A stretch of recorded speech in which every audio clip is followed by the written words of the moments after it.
The Forbidden Door was firmly kicked down, and boy, was it worth it. Ladies and gentlemen, welcome to BunkaMania, Bunkerzilla UK's official pro wrestling podcast.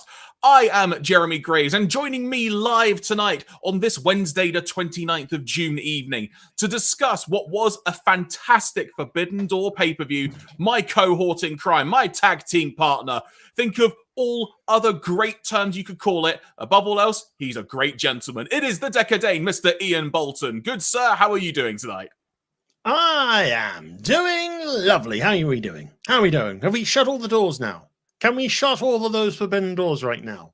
I think too many forbidden doors have been opened, and we've all forbidden doored out. The padlock has been applied, maybe for a year. We'll see. Maybe for a year, and then someone will come along with a sledgehammer, or I don't know, maybe one of those like door opening, like SWAT battering rams, and just go Forbidden Door 2, Electric Boogaloo in Japan or something like that. I mean, look. First of all, let's hope there's a Forbidden Door 2 because we really need one. Yes. But you know what? But before we get too deep into that, because I know we're really excited to talk about it, quick little bit of housekeeping before we go any further.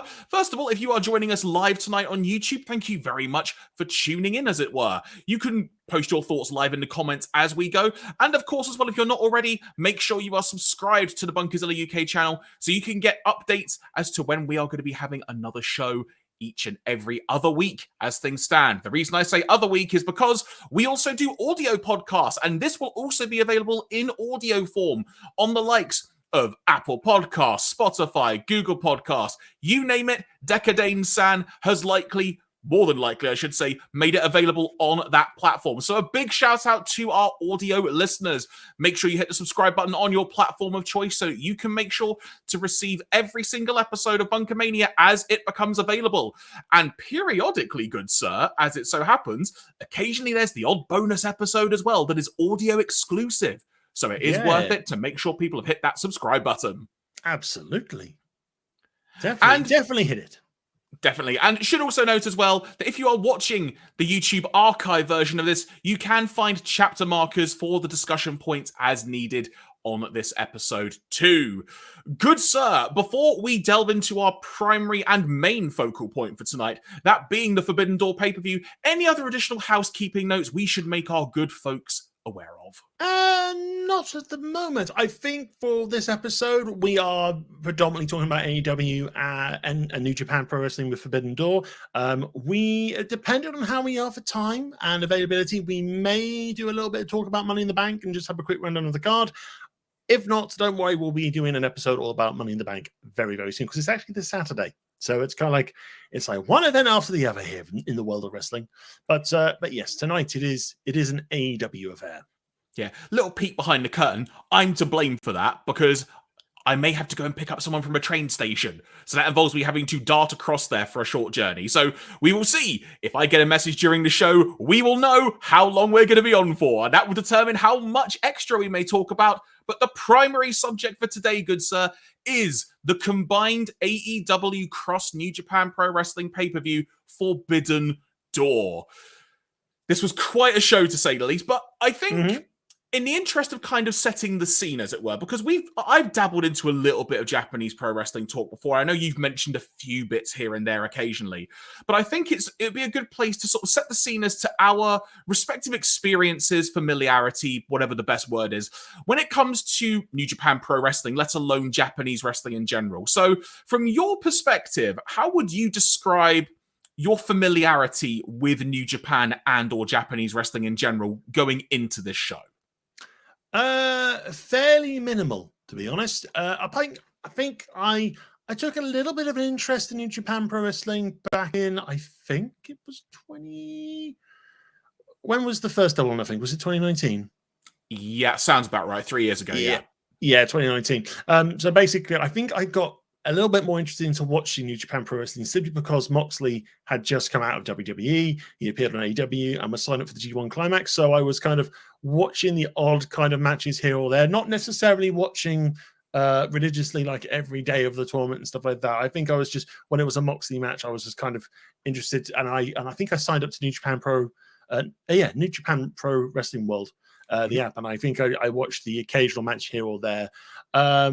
And yeah, that's kind of it. But I think thanks to watching a lot of YouTube wrestlers channels again, like Wrestle Talk, Cultaholic and stuff like that, I kind of got an idea of who the big players were. So your Okadas, your Tanahashis, even back in the day, your Megas and stuff like that. So it's like, in terms of, I knew the names, but not necessarily familiar with the matches or the match styles and so forth. So yeah, I think that's where my New Japan Pro Wrestling kind of experience kind of lays at the moment.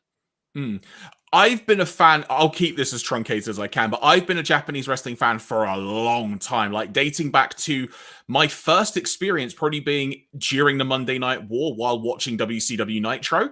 And occasionally you would just have Japanese wrestlers pop up like Yuji Nagata, Ultimo Dragon, and you just sort of get introduced to all the different styles. But it wasn't really probably until, I want to say maybe around mid-2000s, maybe mid to late 2000s, when I was watching TNA a heck of a lot.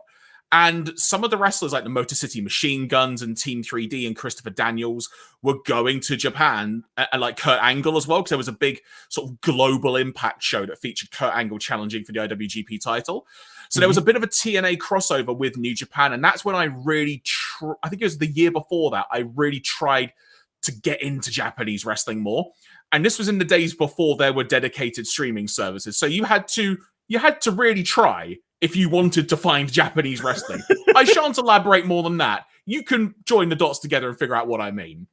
But it was because of wrestlers like the Machine Guns, like Christopher Daniels. It was finding people that I was familiar with, watching them in a different country, and just kind of getting used to it. Like Dragon Gate as well, when they did stuff with Ring of Honor. Sort of little bits and bobs as well as sort of how I got into it. New Japan, though, specifically, been a fan for a long time. Haven't necessarily been able to keep up with it as much as I would like probably the past 3-4 years, just because there's only so much wrestling you can watch, quite frankly. But I still keep up to date with things more than anything else. So I was very excited about this show. And obviously, given AEW's sort of little integration before the Forbidden Door stuff, really kicked into high gear the past month, it was great to see the odd little bit here and there. So that's kind of where I stand. Very much a big fan of Japanese wrestling. Because I think in terms of the whole Forbidden Door thing, I don't think it didn't necessarily start off with like AEW and New Japan talent kind of coming together. I think it all just kind of started during the Omega belt collector reign, where basically Omega had won the belt off Moxley, and then they just went, "Oh, we're going to Impact," and it's like, wait, what? And that sort of stuff. And that's how and I think that's where the phrase just started popping up and so forth. And it's like, I think at that time as well, I think we were at a period, obviously, of the pandemic lockdown. So maybe a crossover like that was kind of probably on the cards at some point, but maybe for some time it just wasn't a practicality in terms of lockdown, in terms of how the countries were dealing with the pandemic. Yeah, another interesting detail, which actually Moxley himself brought up in a promo, is that when AEW started, it kind of had rubbed at that point the current New Japan president, who I think's name was Harold Meiji, if memory serves, hit like the Bucks, Omega, Hangman, Cody starting AEW. It kind of led to a bit of a bad separation between the groups. And so, and then New Japan not wanting to work with AEW, despite basically, it's like it's right there, you know, it's on a plate for you. There's lots of stuff to do. That's why it didn't happen originally. But then the president changed, as it were, but Moxley during that time was the one guy who was still wrestling, who wrestled for New Japan, debuted at that point, but then went to AEW. He was the one guy who was crossing over that Forbidden Door, Jericho excluding, because I know he did a few things here and there as well, but he was like the one consistent through line. And by all accounts, from what's been said, like people were saying, why are you doing this? You shouldn't do it. But it's like, no, I want to do it.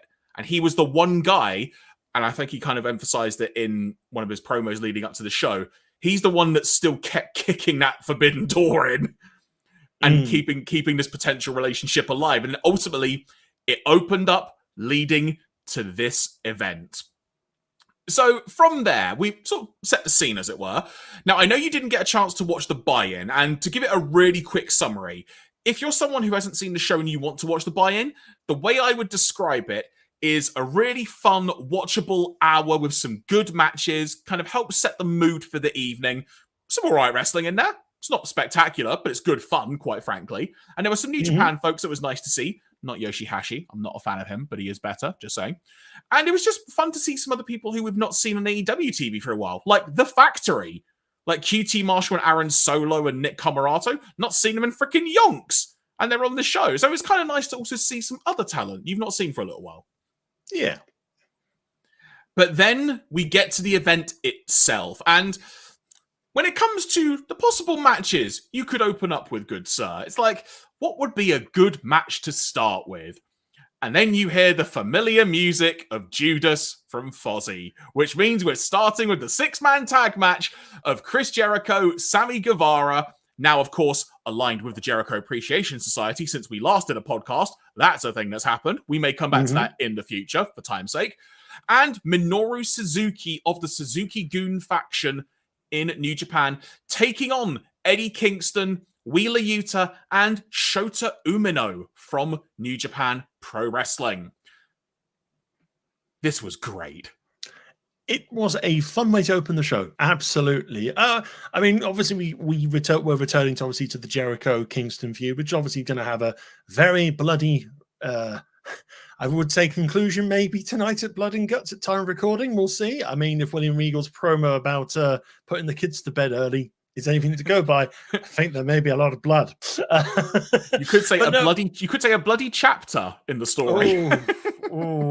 But no, it was fun. It was kind of like you hit all the sort of right notes, especially when it comes to like Suzuki, and having Suzuki and Kingston have this, have the good old fashioned classic. Okay, you slapped me on the chest. Okay, well, that didn't really hurt, says Suzuki. I'm going to hit you now, Kingston. Kingston kind of nearly buckles him and going, it really hurts, but hit me again, and all that sort of stuff. It's like Suzuki was just like a hired enforcer. He didn't really care much for Jericho's kind of safety. He was there just to kind of, I'm here to help you win a match, and that's what you've got me for. That's all I'm doing. I'm not doing anything else. Whether or not things happen is totally irrelevant. What I really liked about that as well is when you think about it, so in terms of like where both of those two wrestlers stand, like Jericho and Minoru Suzuki just wants to fight people. Pretty much. He's really not about being an entertainer. So the idea those two are teaming in and of itself from those contexts is ridiculous. But I think they explained it on Dynamite when Jericho kind of came out and attacked people. When a couple other members of Suzuki-gun came out to help the Jericho Appreciation Society. It was a Desperado and Yoshinobu Kanemaru who were in one of the buy-in matches as well. He literally said, I've done a deal with Suzuki, so we're working with Suzuki-gun like for the next little while. It's like, makes sense. That's all I need to know. Like, money's involved. Suzuki, I'm sure, will do anything for money. And this was just such good fun. Just a nice bit of brutality. Given all the card changes, you can imagine this is where Moxley would have been originally. Because it would make a lot more sense for Moxley to have been in the match. You could probably have Moxley there. I mean, again, because of the occasion, stuff like that. Who knows? There may have been another one-on-one match that Moxley might have had if it was going to be Punk versus Tanahashi. It's really hard to say. I mean, it wouldn't surprise me if that was where Mox was originally intending to go. Because because Danielson was supposed to have Zack Sabre Jr. and that didn't happen. So yeah, you're probably right on that actually. But another interesting dynamic in this match, which is why I mention it, is Shota Umino, who looked like $1 million in this match. He did such a fantastic job, and he is I don't know if you're familiar with the term, Ian, but he's been what's termed has been on excursion for the past year. And the idea is, it's like you have the New Japan, you have like what sounds like a young lion, if you will, in the New Japan dojo, or like a young boy, as it's sometimes phrased as well. They get to a point in their training where they're sent out on excursion, or they may graduate, but then they're sent out on excursion for a while internationally. So some people have come to the UK, for example, or maybe have wrestled for Rev Pro and numerous other promotions for a while. Some of them go to the US. Okada, which we'll get onto later, is an example of someone who went on excursion to the US for a while. And so Umino has been doing that, but prior to all of this happening and pre-pandemic, when Moxley was like involved in the G1 and stuff, Umino was basically taken under Moxley's wing. because Moxley really liked sort of the fire that he had in him. Like when he was fighting, I think they had a one-on-one match actually, come to think of it. And that's where they mentioned it on commentary. He was given the term Shooter Umino. I think I remember this. There you go. Because I think he's like, I don't know if it was part of the G1 Classic or something like that, or just a simple one-on-one match. And like Mox completely brutalizes him in a way. But then it's just like, I like you, kid. You hang around. And he's like taking him to like the press conferences and stuff like that as well. So it's like, okay, this is interesting. Yeah, so that's where that comes in. But another element to the story, which happened at Wrestle Kingdom a few years ago when Jericho was last there and faced Tanahashi, I think it was. So you might need a bit, this may help add some context now for you. They showed a clip while one of the guys was coming out of Umino being attacked by Jericho in the Tokyo Dome. And they referenced someone called Red Shoes. To give you some clarity as to what the hell that means, there is a famous referee in New Japan who famously wears red shoes. And his name is Umino, his surname, but he's called Red Shoes Uno. And he's a very famous referee in New Japan. And Shota Umino, is his son. And so there was a whole thing of like the Red Shoes was being attacked by Jericho, and then Shota tried to get in the way and was attacked by Jericho. So they've carried on this story like post-pandemic, well, post-height of pandemic, let's get it correct. And they're carrying on that through line, which of course leads later in the show to him having a fireball thrown in his face. Yes. So that is going to be a continuing thing, and I'm all for that. But of course, the crux of this, though, which we haven't actually mentioned yet, is that the Jericho Appreciation Society won the match, which means they have the man advantage in blood and guts, meaning their guys go in earlier than their opponents. But this was a really, really fun opener to the show. I've actually written down in my notes here a perfect match to start the show.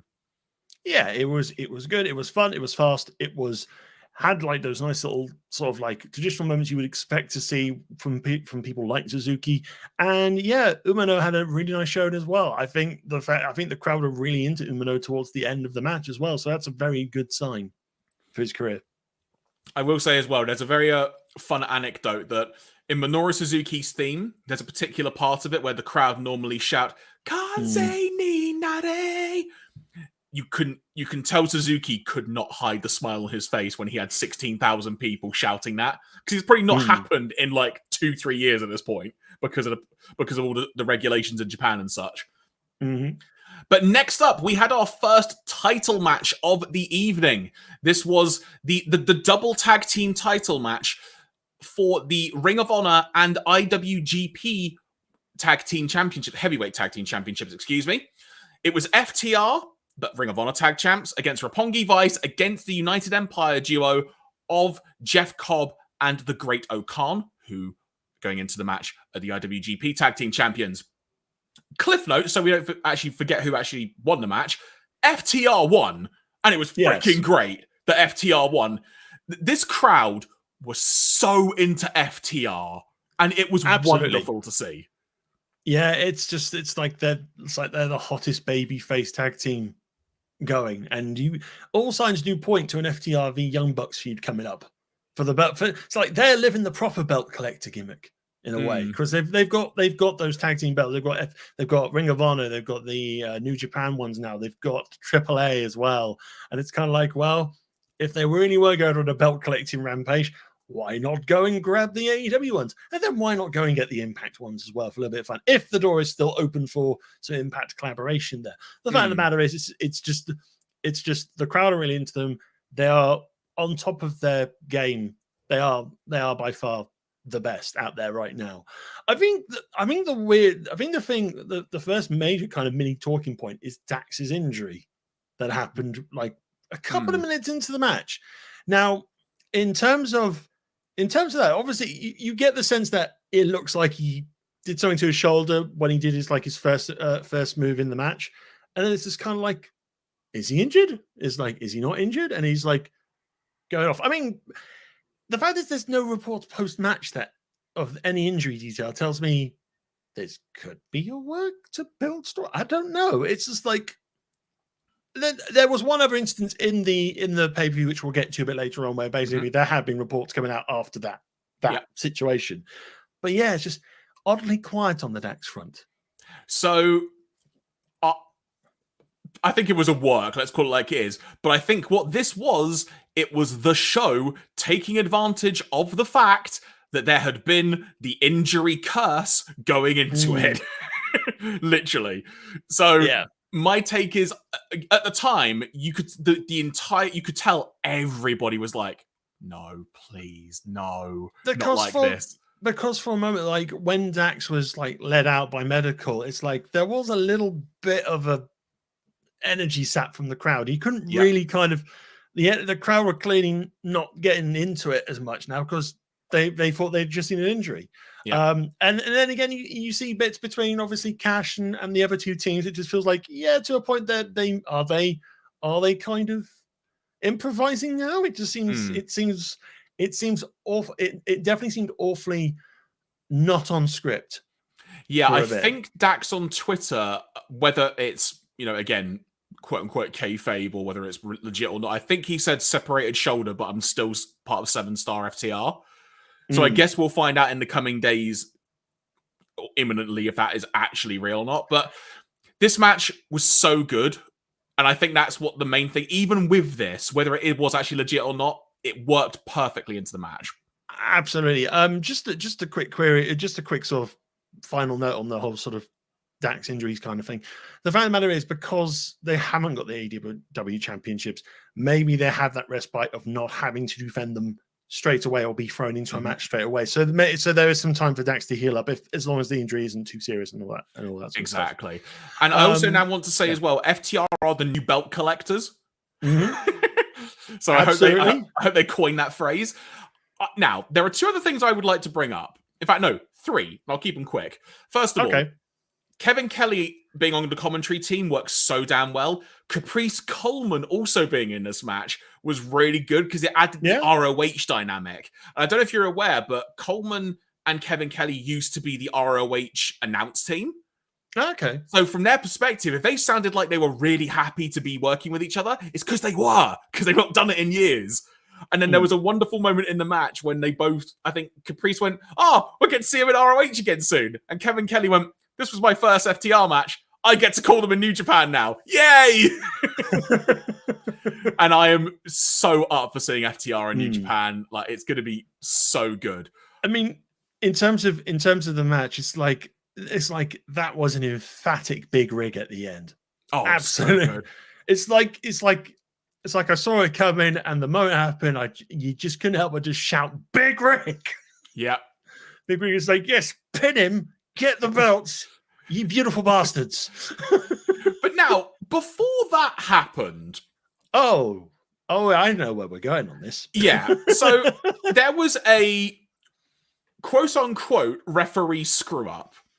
Now, if you're watching on TV, it was actually it was clear enough to see it wasn't, but for everyone in the arena, you can understand why they thought something had gone wrong, because there was technically a 3 count, but the ref started, paused, and then when he did 2 and 3, clearly shouted 1, 2. Yeah. But obviously the crowd can only hear so much, so they thought it was a 3 count. But I think the fact that the match carried on, everyone just thought, you know what, we're into this. Let's just let that go. And it was over about a moment or two later, so it was fine. But that's the one little blemish in the match, though. I think sometimes, and this is probably, I think, at 1 or 2 moments with the refereeing, and it's just probably the style of how they hit the mat and immediately go for it in terms of counting the pin. Sometimes when they hit the mat initially, it feels like they've already done the 1. So it's like they'll hit the mat, you hear that sort of, and then you think, okay, that's 1, 2, and then that's when you go, hang on, that's what? No, and you just kind of feel a bit, it's not a massive thing, but it's like, I kind of, it's like, it might be my hearing, maybe, I suppose. It's like, I'm hearing pinfall counts everywhere. I'm hearing pinfall counts everywhere. As I'm sleeping, 1, 2, 3. As I'm driving to work, just from other drivers, 1, 2. The way I look at it is, now, far be it for me to say how someone should referee a match, because I've never done it in my life. But it makes me think, though, that this was an instance where a visual cue of some kind to the audience would have, and it's in the heat of the moment, so what are you going to do? Yeah. But if it had been like a 1 and he stopped, and even if he just waved his hands to go, no, then did a 1 again, it would have been a visual cue of, oh, that didn't count. Yeah. Okay. But again, hindsight's 2020. Paul Turner, the referee, has done so many matches. You know, it was what it was. Not everyone can be perfect all the time. Everyone has those random unfortunate moments when they count with a miscount stuff like that. So it's not. It's like once in a full moon. Fine. Yeah, I do wonder how AAA feel, about their tag team titles now being associated with the New Japan tag titles, despite the fact that two companies don't want to work with each other. Yeah, I thought for a moment, because I watched the Road to Dynamite tonight today. I thought for a moment during the post-match interview that FTR had stuck an FTR sticker over the AAA logo. They've been there for months. Yeah, and it's like you can just put a sticker. No, fine. I know, but literally those stickers have been there for months. I'm not even joking. When they first won the belts, they did it. So from there, we move on to our next championship match of the evening, which was for the All-Atlantic Championship, or whatever the heck you want to call it, because everyone just keeps mocking the name, but I'm still going to go with it. Here is a belt. It is a belt that will represent other things. We're not entirely certain what it is, but we put some flags on it. Will that help? What about trios tag? You've got this bad belt now. Deal with it. So we'll come back to that in a second, because I think this belt is going to be great. It was Miro versus Pac versus Malachi Black versus not Tomohiro Ishii, because unfortunately he was diagnosed with a knee injury literally like a day or two before. I think it was like the Friday afternoon of Rampage or something. And you could just tell there was that thing of, oh, come on, can we please just have someone make it to the show? And so Clark Connors, who lost the match to Ishii, was put in the match.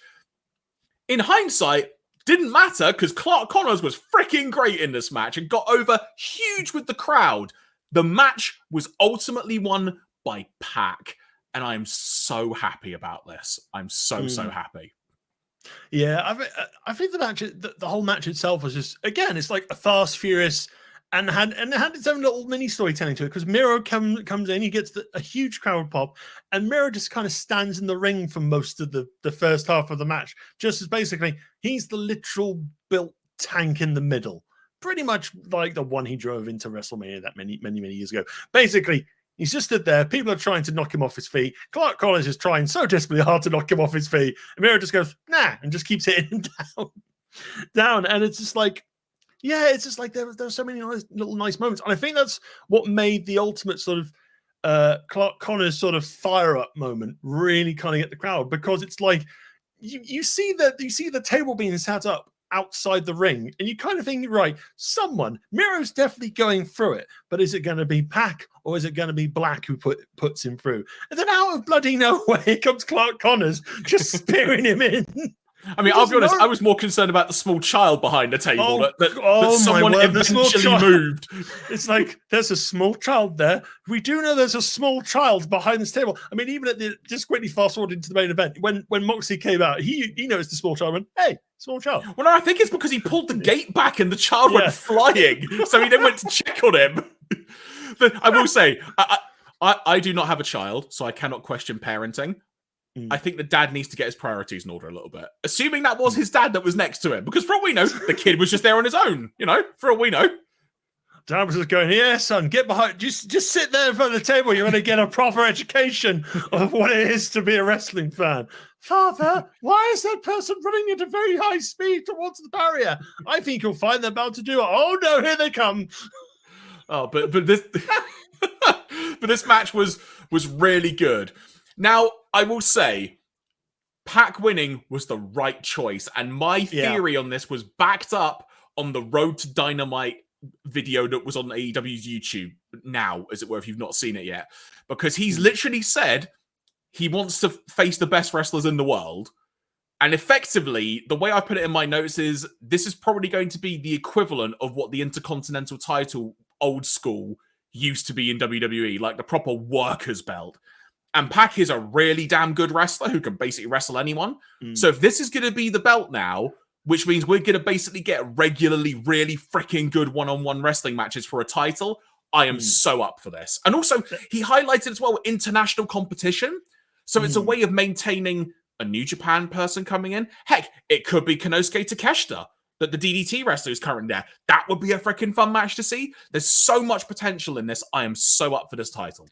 I think there was a bit in the video towards the end where he just says, if you want some, and you think, oh no, he's about to say the John Cena, if you want some, come get some. And if you want some, well, you know where to find me. He just sort of, it's like, I like the fact he literally introduces himself, though, as the Bastard Pack. I'm a bastard. I'm now just imagining it like his name is Bastard. His name is literally just Bastard Pack. I'm trying to resist the urge to go into Anton Deck mode. Well, you know what? I'm a bastard. I was about to say I thought that attempt, but I failed on that. But either way, though, this was a really fun match. Really, really worth watching. I will say, it does bring into question, can you get DQ'd in a 4-way match? No. Because there was mist involved. But in theory... There was a table brought out. If there was you know what? This is a debate for another day, but it might be interesting to see if rules change at some point. I mean, case in point, back on the very, very first BunkaMania episode when we were reviewing the show, Hell in a Cell had the gentle, oh no, your head has lightly bonked this table through accident. Well, that's a DQ. I think I remember I raged about that. I think we both raged about it because it's like, oh no, so it's like, this always happens in a wrestling match, and now it's a DQ. I didn't change the rules. Next up, we had it was the Young Bucks. Well, let's put it this way. It was the Dudes with Attitude, great name, versus the Bullet Club in kind of a very fun, unique match because it was the Young Bucks basically returning to Bullet Club for one night only after they were involved at the peak of Bullet Club, arguably, teaming with El Phantasmo, originally also meant to be teaming with Hikuleo, but that match did not happen because the Dudes with Attitude was going to be Sting, Darby Allin, Shingo Takagi, one of my favorite wrestlers, and Hiromu Takahashi, also one of my favorite wrestlers. Unfortunately, Takahashi could not travel because as he was going to board a plane, he was diagnosed with a fever. So it's nope, you ain't boarding this plane, son. Forbidden Door the Forbidden Door curse is back again. And that was literally the day before the show, and that was everyone on the internet just going, no, please. Everyone's basically quote tweeting going, this show is cursed. At that point, Danhausen just should have come in.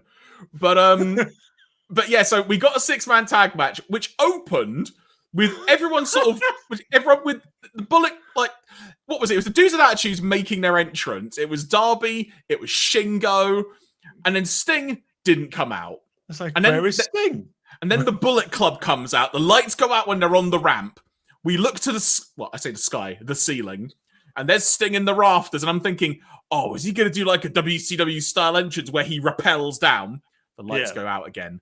They come back up, and we've just got a close-up on like a Young Buck's face or something.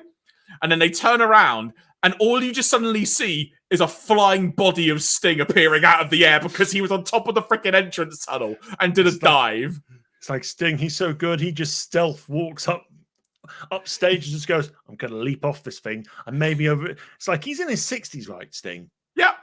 Yeah, it's like, I may be over 60, but I'm going to jump off this ramp. It's like... you just...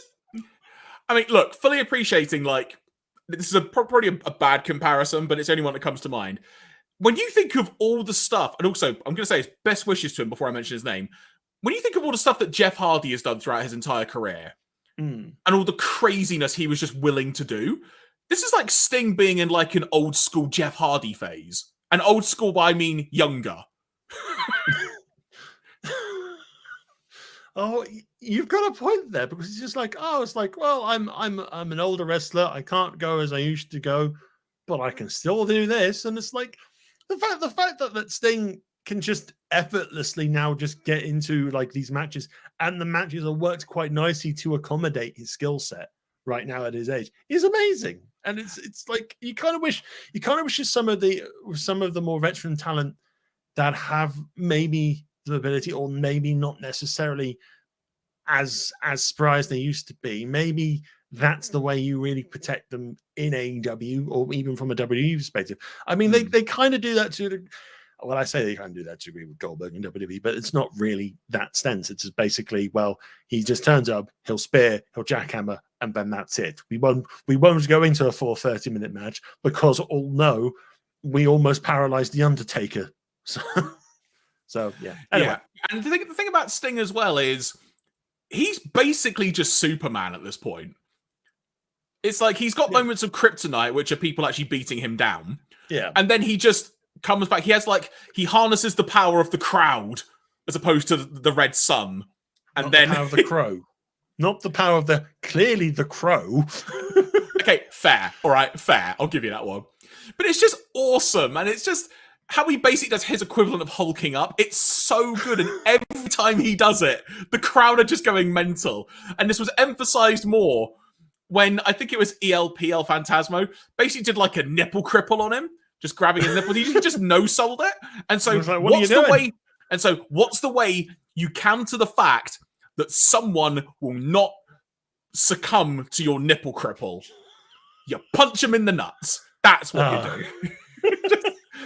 This was just really good fun. There's the bit earlier where the Bucks and the Bucks and co are doing somersaults and flips in the middle of the ring just to deliver a bloody back scratch of.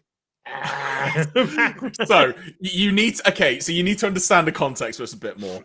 One of the Young Bucks' big spots in New Japan for ages was they would basically just be dicks like this, and they would do like Matt Jackson would do a couple of backflips, then do the back rake. It was like one of their regular things they do in New Japan. So since they've been gone, El Phantasmo's just taken this to a new level. And so the reason Matt Jackson looks shocked is because he's like, the heck are you doing? Like, what? When did this happen? And so he saw what El Phantasmo did and just basically, instead of turning it up to 10, he had to turn it up to 50. And that's why he did like 5 or 6 cartwheels and everything and then did a back scratch because he was paying homage to that. It's like, it's a deep cut reference, but even from your perspective, it was still just ridiculously good fun. And poor Darby Allin in that headlock, it must have been painful. Oh no! It's like, oh no, I'm stuck in a headlock. Oh my back! Oh my back! I've just had my back's been scratched. Why is it so painful? Back scratches are supposed to be nice. Oh, it was such good fun though. And so ultimately, the dudes with attitude get the win, and you could tell Shingo was having good fun as well. When Shingo had to like fire up and just demolish people, freaking great, so good. We need more Shingo in AEW, please. Please make this happen. Shingo is legit one of the best wrestlers out there. I was so happy when he joined New Japan. So happy. Next up, we got our singular women's championship match of the evening because, a little bit of context, New Japan Pro Wrestling doesn't have a women's division, but their parent company, Bushiroad, who are the card company that do like Vice Schwartz and loads of stuff like that in case you're in the anime circles of things, they have got a sister promotion effectively called Stardom, which is spelt in all caps. And that is like the women's promotion it's just really good. I've not had a chance to watch a lot of it, but from what I've seen, it's phenomenal stuff. So it's not like that the New Japan audience aren't used to seeing Stardom, because I think there was a match on Wrestle Kingdom the past few years, but one of them, I think it made it to the actual broadcast this year. But it's just women's matches just don't happen in New Japan. That's just the way it is. So this match was really, had a very unique focus on it, because you could argue this match felt very out of place on the show, but at the same time, I think it was incredibly important it was on the show as well. And I also thought it was a really good match. I really enjoyed this battle between Thunder Rosa and Toni Storm for the AEW Women's title. Yeah, I think it was important to have a women's match on the card, regardless of whether or not it was just AEW v AEW, or even with the light connections to Japan in that sort of way. And I thought this was a decent match as well. I thought it was for like considering the amount of different AEW women's matches championship matches we've had under the Britt Baker side of things. This was just a nice, straightforward wrestling match with two competitors having a wrestling match. And there was no silly bollocks going on, or distractions, or interferences and stuff. Yeah, I liken this to effectively being a match in Japan. This was basically a battle between these two, and that's really cool to see. Also interesting from a historical point of view, both of them have competed in Japan. Toni Storm was a champion in Stardom for a while, was one of the top wrestlers in Stardom. I want to say Thunder Rosa has competed in Stardom as well, if memory serves, but she actually imminently is going over to Japan to wrestle for Tokyo Joshi Pro Wrestling, I believe to defend the AEW Women's title, which is Tokyo Joshi Pro is one of the companies associated with DDT, part of that relationship. So kind of a weird political thing potentially going on there, but it was nice to just see a proper, just good match like this. I say a proper good match like this is a bad way to phrase it, but you know what I mean in that context. Yeah, I think the way it could have really improved was, again, and this is the common thing with AEW's women's division, unfortunately, is to try and book a bit of a stronger storyline instead, because it kind of feels sometimes that things are quite quickly thrown together sometimes for these short feuds. Maybe this feud continues, which will be fine. And it'll be nice to see them go at it again. But in terms of how usually these title matches are put together, and it's kind of the same with maybe the TBS Championship as well. It's just kind of, oh, well, we need someone to face the champion. This wrestler will do for now, and just throw a random wrestler in. The only thing, and I think this was noted, I think on Wrestle Talk's analysis of the event, is basically, okay, Toni Storm's been put into that really good position. She's had a good little run. She's been racking up wins, very few losses, all that sort of stuff. But now that she's lost this match, hopefully she doesn't fall into like the Ruby Soho situation where she just kind of lingers around kind of without a direction. And if they have a direction for Toni, that's great. That's what we just need. Again, it's just like you have the ingredients there. Everything's there. Just make things make sense and make things connect, I suppose. Yeah, one of the interesting things to note about this match as well was the actual conclusion to it, in that Toni Storm kicked out of the Fire Thunder Driver, which then led to Thunder Rosa using what's the move? The Final Reckoning, I think it's called, Dustin Rhodes' move, which, based on what Rosa has said in a post-match interview, has seemingly been handed to her, or like handed down to her from Dustin Rhodes, like the move, because like mentor and whatnot. I think that was established when she won the title. So the way Rosa reacted, though, almost made me think, is that you potentially turning heel? There was just something about the way she reacted and kind of thought, well, sod it, I'm going to use this. I don't know, that might be me reading way too much into it. But they did shake hands at the end, and I would like to see another match between these two, because I think it'd be really good fun. Yeah. Next up, the match which was causing controversy online in numerous circles.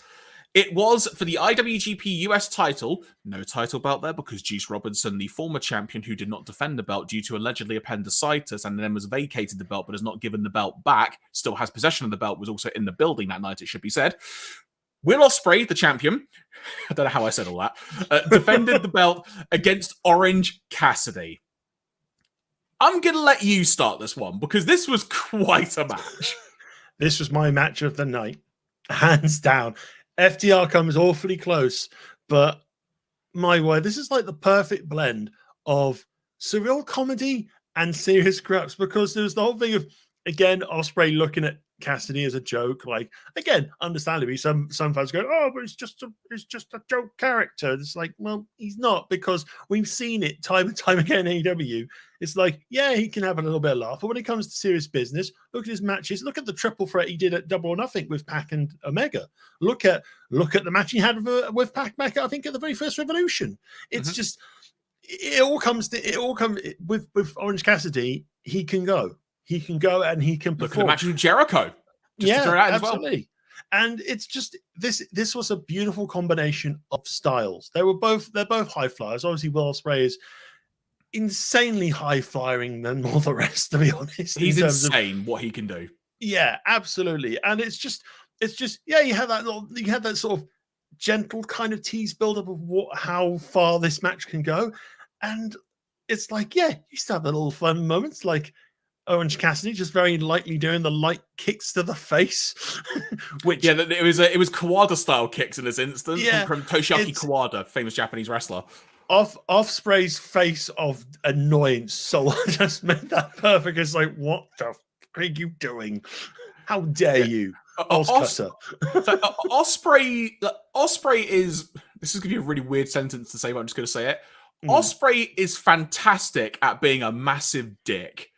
And in this match, it worked even better than usual because he's against Orange Cassidy. But it's just a really fun match.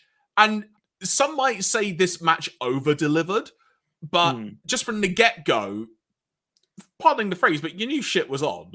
Like, from the moment it started, you knew we're in for a fun ride here. And it was just really, really good fun. Ultimately, Ospreay got the win. I want to say he won with the Stormbreaker in the end. Yeah, not the Hidden Blade, because they made a big deal about the elbow attack with the Hidden Blade, but then Cassidy kicks out for like an almighty kind of like shock and awe from because Hidden Blade, admittedly, like I said, I've not seen a New Japan in a while, but very early on when he started using the Hidden Blade, that was it. That was the move. Like, you're done. Yeah. But he still had the Stormbreaker as well, but the Hidden Blade was one and done. So him kicking out of that was probably like the equivalent of Thunder Rosa having her move kicked out of the Fire Thunder Driver. But in this instance, Ospreay basically went, well, sod you, Orange Boy. Time to freaking Stormbreaker your butt. And boy, did he. He did. But after the match... But then he wanted to keep beating up Orange Cassidy. And that wasn't good. Because... Yeah, Aussie Open came out, as I think did as well the rest of the United Empire, I think, in general. Yeah. And then we got some very serene music playing. And when I heard this little melody... I think my exact words, as I've put in my notes, pardoning language once again, was literally, holy shit! Because this was the music of Katsuyori Shibata, who, quick bit of context, I won't labor the point too much, is the current like head of the LA dojo for New Japan, but was a fantastic wrestler who unfortunately suffered a very bad head injury following a match. I think it was either with Okada or Tanahashi, if memory serves. Like, potentially life-threatening. So it was ridiculous. But he doesn't make many appearances in New Japan now, for various reasons. One of them potentially being, he had an exhibition match at Wrestle Kingdom. It was meant to be kind of, all right, you can do an exhibition. There are certain parameters, like no hitting in the head. And he seemingly went into business for himself. And basically went, nah, let's do a match. And everyone was basically just like, what do we do? And they just had to let it go. He's not been in the ring since. So him coming out here and just like throwing some moves out was such good fun. But this also potentially teased Shibata v Ospreay, because that's how you would read it if you're watching it. But then, of course, the wonderful moment, which almost I'm sure was designed to make the internet implode, was Shibata just standing in front of Orange Cassidy. Cassidy getting his sunglasses, was going to put them on his face. Instead, puts them on Shibata's face. And I've got to say, Shibata rocks those sunglasses really well. But this is a really feel-good moment, though, because from a New Japan fan perspective in particular, seeing Shibata as part of this show was a really special moment. Nice. Next up, we had what you could call the mystery match of the evening, that being Zack Sabre Jr., who, you want to talk about people being dicks in the ring, holy crap, was Zack on another level on this show. He was playing up the fact he was so pissed off he was not wrestling Danielson. Dick in the ring, Dick on a promo, Dick after the match. So good. We'll talk about the match, but I love how he compared his current viewpoint on Americans enjoying wrestling. But let's focus on the match first. So good. So he comes out, and then we're obviously thinking, right, quote unquote, who is the mystery opponent going to be that's been handpicked by Bryan Danielson, who is also, we now discovered, the latest member of the Blackpool Combat Club? There were a couple of obvious names you could think of that would fit into this mold, but there was one that seemed increasingly likely. And it was the former Cesaro, Claudio Castagnoli, making his AEW debut. And man, if you want to see the definition of someone soaking in an atmosphere and a moment, this was it. It was such a feel-good moment. And the part which made it stand out even more was when you suddenly looked on Twitter in hindsight and you see WWE superstars being happy. Becky Lynch just outright posting a screenshot of him making his entrance. Nothing else said to it. It's just, chef's kiss, perfect moment. So he goes down to the ring. He's soaking up all this adulation. And he just immediately launches at Zack, does a freaking flying European uppercut, hits the, I guess now, former neutralizer. I don't know what it's actually called. now that is, and gets a near fall pin. And this was originally going to be like a technical wrestling match between Danielson and Zack. This was not that. This was basically kind of a scuffle, a fight. So there was some technical elements in there. Zack did that. But Castagnoli can hang with him on that front. But he really just dictated as like his own match. And it was such a wonderful styles clash is how I described it. And it blended so well. Yeah, because for every technical hold that Sabre Jr. put into the match, Claudio would come back with a power move or just a very stiff European uppercut. It's like, I don't like this European uppercut. Well, so, yeah, I can see. It's a fair point to call it like it's a fight of styles, because basically, yes, it's more striking. It's more, and there can be a bit of occasional technical stuff from Claudio. We saw it with his match with Rollins at Mania last year, which again was quite a nice sort of. Again, but no, they were both two strikers. Well, more Seth was a striker, and Cesaro was more of a power thing, I suppose. I don't know. But it was again another unique match on this show, and that was a key thing. And there's an element where I did wonder how Zack Sabre Jr. as a presence would be in this match, and he was proper being. So I will say. A lot of people have said, why didn't the referee just disqualify him? For some context, Zack Sabre Jr. just doesn't give a damn. Like, he'll just do whatever the hell he wants. And I believe the mentality, the way I've read it, is that no one wants to see a DQ on the show. So the ref can keep going, well, you freaking break the count. It's like, no. And whatnot. But I think Zack peaked in this match when there were two moments. I think he was lying on the apron and someone in the crowd shouted something at him. And you could just hear it on the camera, him just suddenly shouting, I'm flipping trying! I remember that. I'm trying! And then later in the match, I don't know what the context was, but I think he was standing in one of the corners in the ring, and he just shouts at someone in the crowd and just calls them the C word. He just goes, you're mate. It's like, oh, all right then. Just like peak Britain there, you know. But ultimately, Claudio got the win. It was a wonderful feel-good moment. And if you haven't already, watch the Road to Dynamite special, because Zack is not happy at the surprise. He wanted a technical match, and he had some wonderful dialogue in that promo. It's like if you want me to describe wrestling to American audiences now, or show my style of wrestling to American audiences now, it's like showing a dead dog. Sorry, say that again. It's like showing a dead dog, Shakespeare. Yeah. Freaking best. Zack is awesome. He's so good. I don't want to fight here anymore. If Danielson wants to fight, you can come and see him in Japan or the United Kingdom. I hate it here. Bye. Off he goes. Which I think was a nice touch, because that potentially opens up the door. Not again. To having maybe having Forbidden Door in a different country, especially because I think the New Japan president said via Tokyo Sports he would like that this event should happen again. I can't remember the exact quote, but there is a quote doing the rounds of him.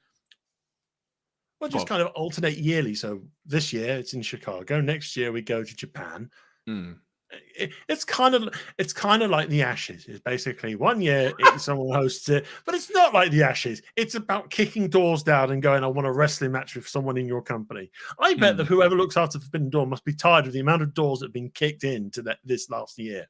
Just going, I've just put the door back up. Stop kicking it down, please. It's constantly going to home base or Home Depot, whatever it is in America. I added a nice nick of paint. It was a beautiful pearl white. And here you come, Moxley, kicking it down with Wild Thing blaring out and doing your rah. And now it's all bloody. And it's all bloody. You covered it in blood. I'm going to have to clean it down and then go to B&Q, get another door, maybe a rich mahogany door this time round. And then maybe, why don't I just install a buzzer? If you want to come through the Forbidden Door, just press the buzzer so I can know that you want to come through the door and have a match with someone from another promotion. Just stop kicking the door down. Please stop kicking the... Why are you kicking the door down? I've wasted so much money on doors. Moving on. But before we get to Moxley's door, We had one more match prior to the main event. This was what ended up being a 4-way match for the IWGP World Heavyweight Championship. Jay White, the champion, defending and ultimately retaining against Adam Cole, Hangman Page, and Kazuchika, Okada. This match, in my opinion, ended up being really, really good. I think it was a little bit slow to get going, but there were fun dynamics all the way throughout. And then it finished very abruptly. Yes, and it just finished. Oh, okay. Yeah, because if memory serves, I think it was Okada went for a Rainmaker lariat on someone, and then that was ducked. Jay White came in, hit his Blade Runner move on Okada, who then rolled out the ring. And then Jay White then just rolled Adam Cole onto his back and pinned him. And Cole, you could see, tried to kick out. But clearly something was up. And it has come out since that it looks like Adam Cole suffered a concussion in the match, which sucks. Really, really sucks if that is what's happened. It does suck. It was. It's like it's hard to see when it actually happened in this, because sometimes when an injury like that happens, you kind of have a general idea of where it definitely happened. I mean, it's like we did see an injury of some description, obviously with the Young Bucks and the Hardy Boys last pay-per-view, because clearly after Jeff got kicked in the corner, he wasn't quite with it for a bit. It was a very visible sign something was up. Yeah, and it's whereas in this, it wasn't obvious at all until it happened. No, it wasn't obvious at all. It was just basically Jay White just goes, "I'll just pin you," and the match is done. And I think it's only when the doctors come in, you kind of go, "Oh, something else has possibly happened here." But no, I think until the end, it's like the match was really coming into its own. There was a nice little slow build. You had like your baby faces for Carter and Page taking on the heels in the equation, which was Cole and White. Cursed the inevitable but signposted betrayal of Adam Cole on Jay White eventually. But no, I think the big takeaways from this, hopefully the concussion and the injury isn't too bad for Adam Cole. Hopefully we see him again soon in the ring. Hope he's all well. But the Undisputed Elite have been depleted right now. Pretty much. But no, one of the big things to really take away is like how Okada is a massive star, even in America. It's just he's a very big deal. Yeah, he's huge, and it's I won't go into this too much, but when you think back, when he did his excursion in America, he was famously, at this point, quote unquote, in TNA for a while.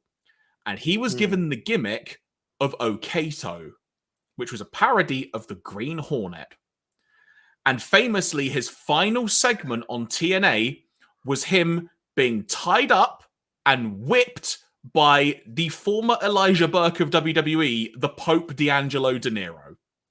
And then he went back to Japan, had a match in the Tokyo Dome, which did not go well. He came out in the main event, after the main event, challenged Tanahashi for the IWGP title. Everyone in the world was basically going, what? And then he won the belt from Tanahashi in a freaking great match and just kept having great match after match after match and basically worked his way, quite literally as champion, to being the best. And he is such a good wrestler. He's such a good bloke in general. And that's just carried over globally. He's just such a presence, and that carried over. There was this wonderful video. It was shared on Twitter this past week of just Okada just kind of chilling. Basically, it was kind of like, I think it was a documentary of Okada in a way. But it was just kind of like, it's like you just seen what he would get up to when he's not wrestling. So it's like, was it one where it's like, he takes, he goes to speak to the elderly, takes care of them, just takes care of other people, helps out and whatnot. Goes by kawaii things. I was like, I like this. All this sort of stuff. It's like he's just a dude, Yeah, pretty much. So yeah, it's like I think without the unfortunate side effect of the injury, I think this match was probably on its way to being something really cool and something really special. And again, it was a different feel to what had come before, which is a really good thing about the show. Is basically the matches felt different. Nothing felt like a slog, like Double or Nothing did. But we still have one more match to go, so let's crack on. Indeed.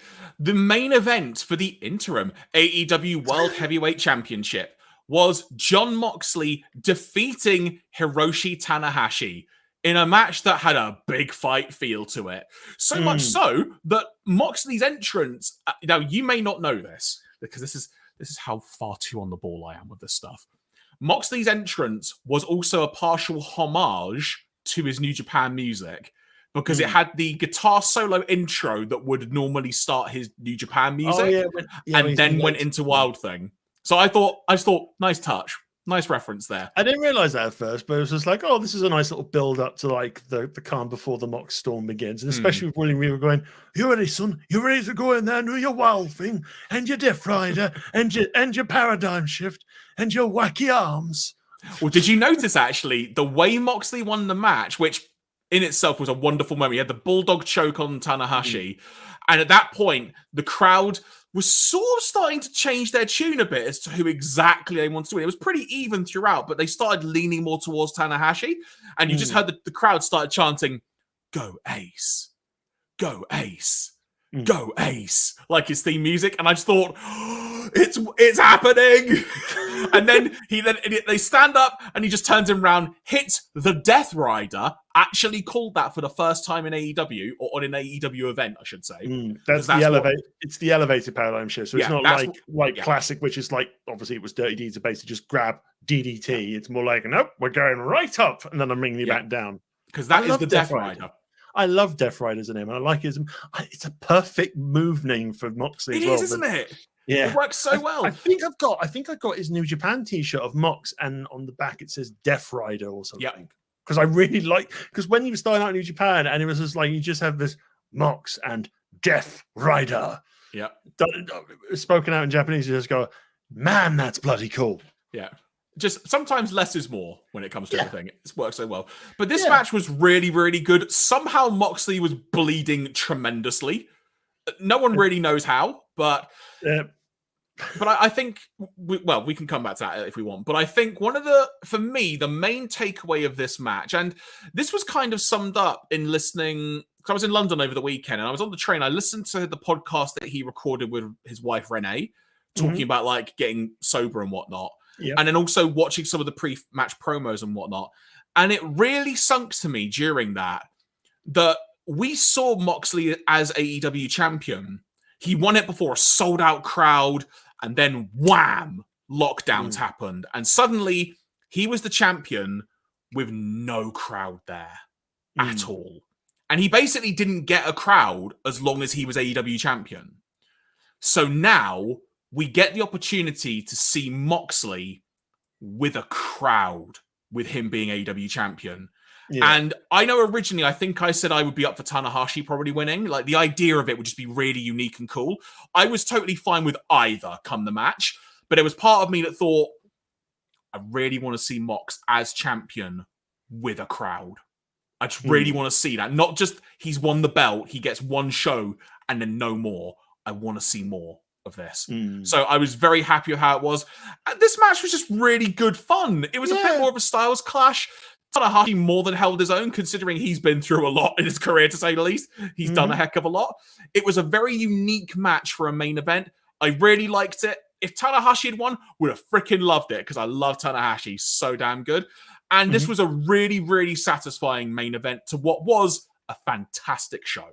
Yeah, absolutely. I think in comparison, basically in terms of the AEW shows this year, I think by far this is the best we've had so far this year.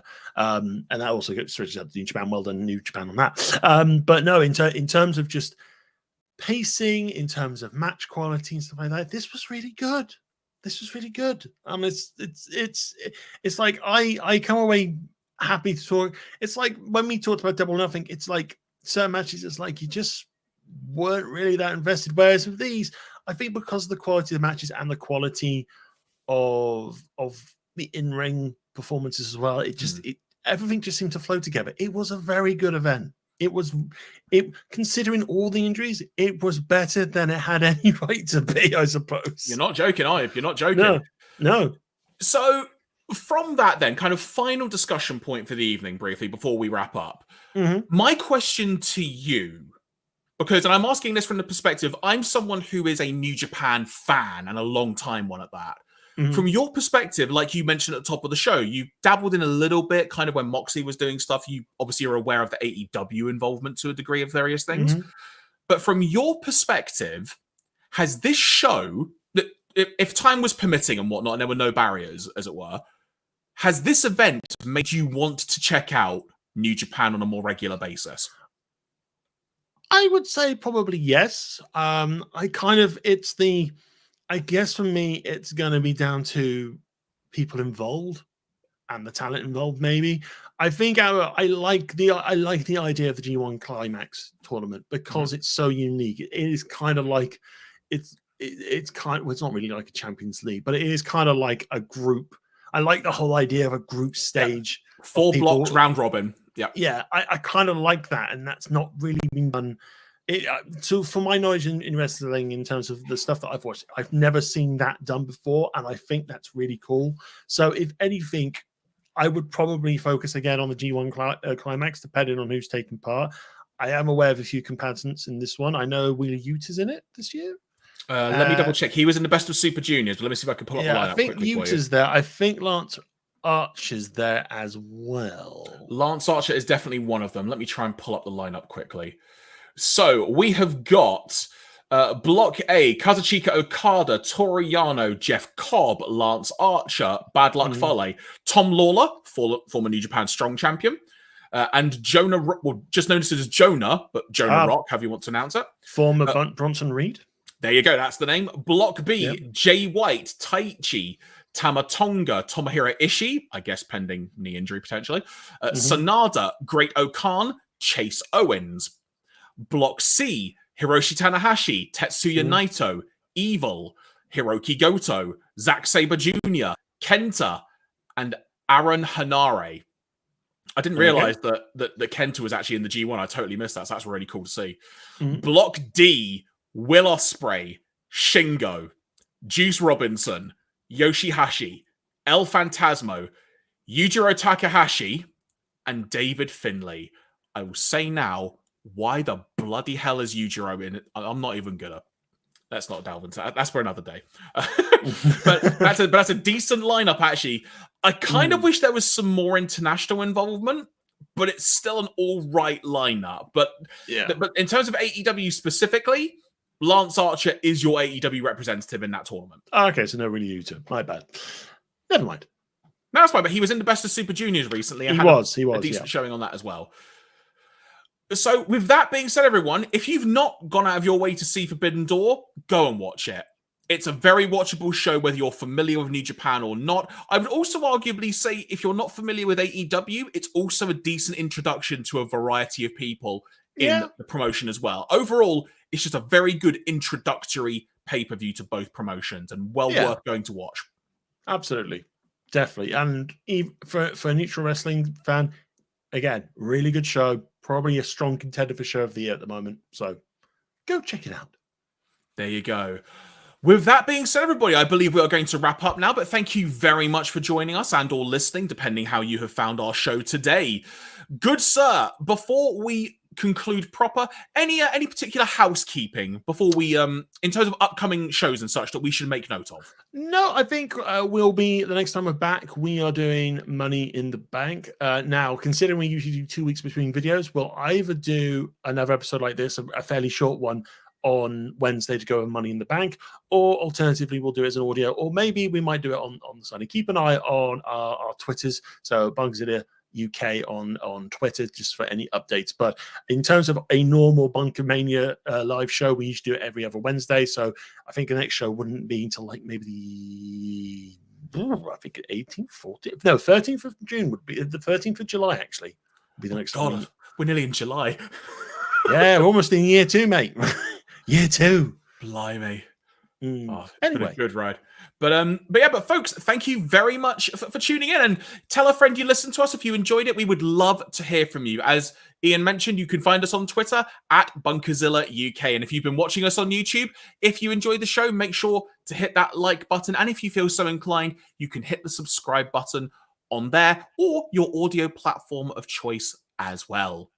With that being said, thank you very much for joining us once again. From myself, Jeremy Graves, from him, the Dekker Dane, Mr. Ian Bolton, we have been through the Forbidden Door. It's now safely padlocked, and now we must accumulate money as we try and go to the bank to cash it in.